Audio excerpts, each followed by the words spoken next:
Amin. Ya Allah, ya Rabbal alamin. Hozirda qo'l ko'tarib duo qilib turgan bandalaringni hammalarini, oila a'zolari, bola chaqa, qavmi qarindosh, yor do'st birodarlari bilan hammalarini sog' salomat tinch omon qilgin.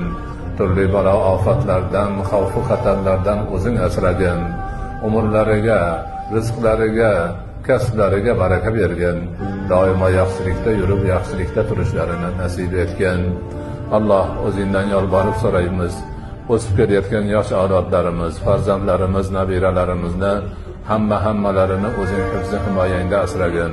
Sog' salomat, tinch omon, butun unib o'sib borishlarini ta'minlagin. Bu farzandlarning rizqini, ulug' martabasini baland qilgin.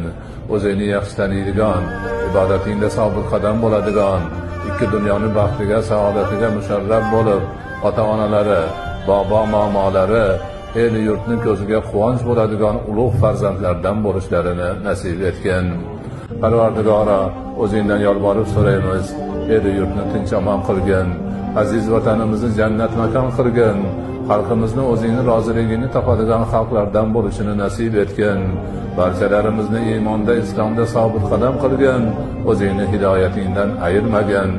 Va sallallohu ta'ala ala xayri xalqihi Muhammad va ala alihi va ashabihi ajma'in bi rahmatika ya arhamar rohimin.